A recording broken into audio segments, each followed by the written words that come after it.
किसकी बात करते हैं, ये भी कहते हैं कि ग्लोबलाइजेशन इज लाइक अमेरिकनाइजेशन, क्योंकि अमेरिकन कल्चर पूरी दुनिया में फैल गया है। American values, America is a dominant power, super power, और उस सुपर पावर होने की वजह से उसका कल्चर, उसकी लैंग्वेज, उसका तरीका, उसका फूड, वो क्या हो रहा है, पूरी दुनिया में फैल गया है और वो लोग उसको अडॉप्ट करने की कोशिश कर रहे हैं। It shows the influence of USA all over the world. ठीक है, यूएस का जो इन्फ्लुएंस है वो पूरी दुनिया में है।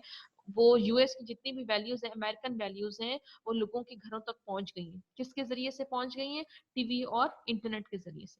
अमेरिका की बहुत सारी ब्रांड्स हैं, जैसे मैकडोनल्ड्स है, केएफसी है।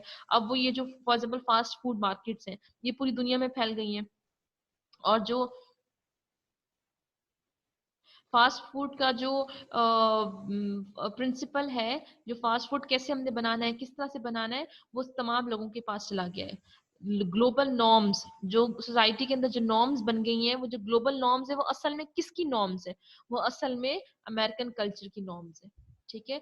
और होमोजेनाइजेशन क्या है? और इसकी वजह से होमोजेनाइजेशन हो रहा है। क्यों? क्योंकि अमेरिकन कल्चर पूरी दुनिया में फैल रहा है, सभी अमेरिकन कल्चर को फॉलो कर रहे हैं, तो इसकी वजह से पूरी दुनिया का कल्चर क्या हो रहा है? होमोजेनाइज हो गया है, एक जैसा हो गया है।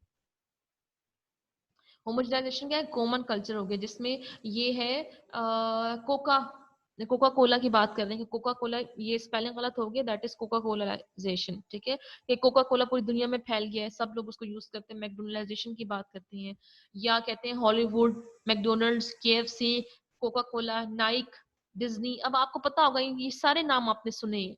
डिज्नीलैंड, याहू, जो आप ईमेल मेल यूज करते हैं जिसके जरिए से, माइक्रोसॉफ्ट आप यूज करते हो असाइनमेंट बनाने के लिए, प्रेजेंटेशन बनाने के लिए, गूगल है, मोटरोला है, ये सारे के सारे एजेंट्स क्या है? Agents of cultural imperialism. Culturally कैसे अमेरिकन कल्चर दूसरे दुनिया के कल्चर के ऊपर हावी है, अमेरिकन कल्चर इन सब चीजों की वजह से दूसरे कल्चर को कैसे कंट्रोल कर रहा है। इस वजह से क्या हो रहा है कि जो रीजनल और कल्चरल डिफरेंसेस थे, बाउंड्रीज थी, उनके दरमियान जो फर्क था वो खत्म हो गया।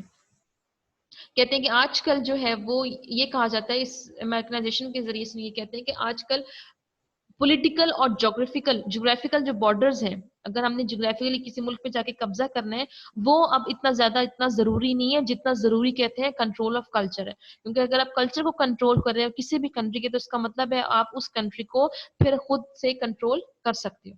फियर क्या है कि इसका नुकसान क्या है कि अगर पूरी दुनिया में अमेरिकनाइजेशन हो जाएगी, तो जो पूरी दुनिया से जो नेशनल डिस्टिंक्टिवनेस है, हर एक मुल्क की जो अपनी एक अलग सलाहियत है, उसकी अलग पहचान है, इन टर्म्स ऑफ कल्चर है, उसके रिलेशनशिप किस तरह के हैं, तो वो जो अलग पहचान है उसकी वो खत्म हो जाएगी।